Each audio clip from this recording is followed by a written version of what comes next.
quiser. Tá, a hora que eu for parar, eu Não, aí pode ir rodando, depois a gente corta o vídeo. eu pegar ver e tal. Vocês fazem edição, né? Isso, aí você fala como vai Tá, pode começar então. Pode. Certamente, o anúncio da renúncia do Papa Bento XVI a ser oficializada na festa da Cátedra de São Pedro no próximo 28 de fevereiro deste ano, pegou o mundo de surpresa. Não só o mundo, mas a própria Igreja. Como foi um ato inusitado, pensado, refletido e rezado pelo Papa, e comunicado somente agora, evidentemente, todos estão surpresos.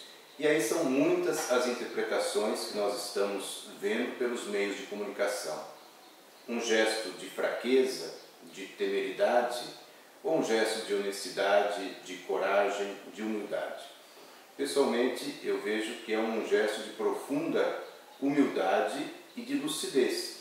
O próprio Papa, anteriormente, no seu livro A Luz do Mundo, já havia falado da possibilidade de uma renúncia numa situação de fraqueza na saúde, dificuldade até mesmo para governar a contento a Igreja Católica. Então, nesse sentido, é uma coisa que, de alguma forma, já estava prevista como possível. No entanto, a surpresa foi porque aconteceu agora, neste momento, e não foi anunciado, ou seja, está sendo anunciado agora de viva voz pelo próprio Papa. Mas é um gesto de humildade, porque alguém que humanamente, mesmo tendo sido escolhido por Deus, como nós acreditamos, como é o processo da eleição do Papa, ele se sente com a saúde debilitada e não se sente em condições de governar a contento a Igreja. Por outro lado, um ato de profunda lucidez e que é muito próprio do próprio Bento XVI. Lucidez no sentido de perceber que a Igreja precisa de alguém que esteja no pleno domínio da sua saúde física, mental e espiritual. Então, nesse sentido, sem sombra de dúvidas, o Papa entra para a história numa nova perspectiva, como o quarto Papa que renunciou ao Supremo Pontificado. O último foi o Papa Celestino V, há mais ou menos 6 séculos atrás na vida da Igreja. Como fica... Dá um tempinho, porque são muitas perguntas. Você pode ler de novo.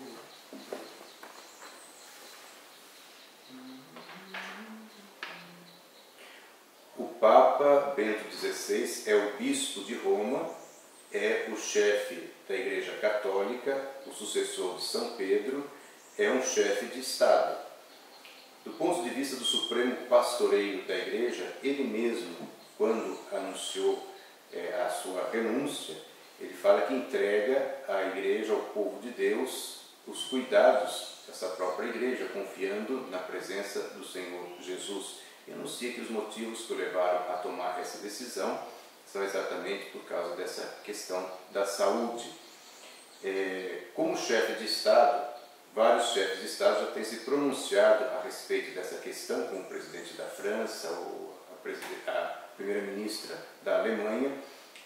Todos nós devemos ter um profundo respeito com uma atitude humana, humanitária do Papa como chefe de Estado. Esse sentido deve ser acolhida.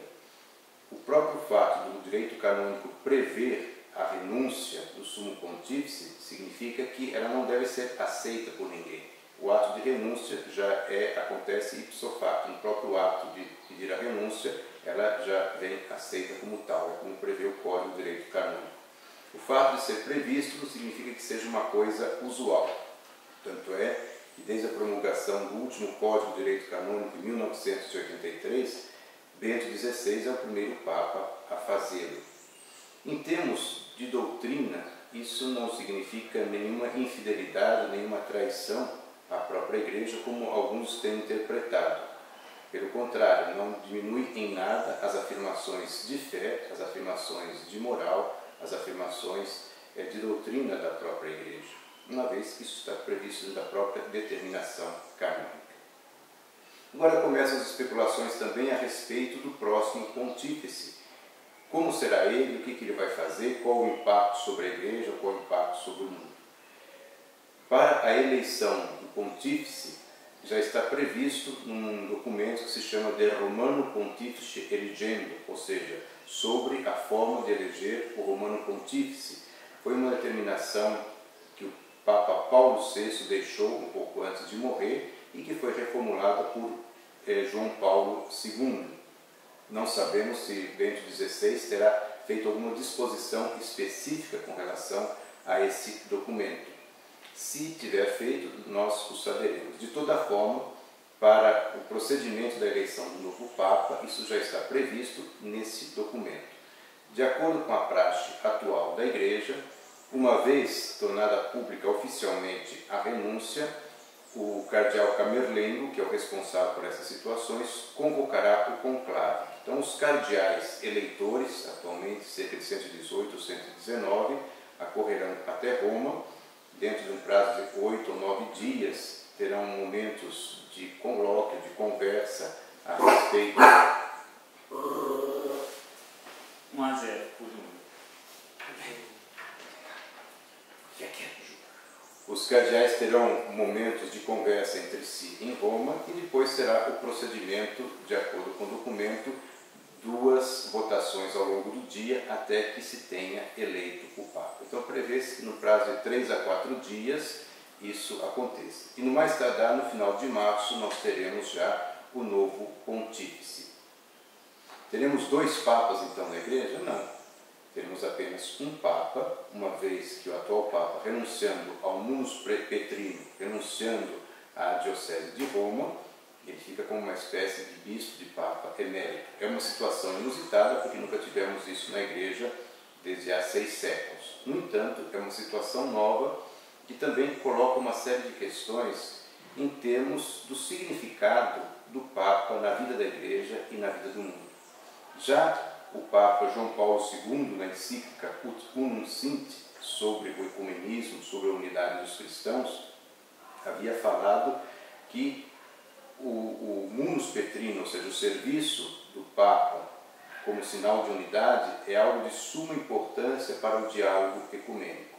Efetivamente, algumas perspectivas que se colocam para um novo Papa na vida da Igreja é essa. Em primeiro lugar, ser um homem profundamente humano, atento ao que vai no mundo, atento ao que acontece no mundo contemporâneo, para saber interpretar os sinais dos tempos e as profundas aspirações que estão no coração da humanidade, no coração das pessoas e que vão de encontro àquilo que é o anúncio fundamental do Evangelho de Jesus Cristo, que é a vida plena para todos.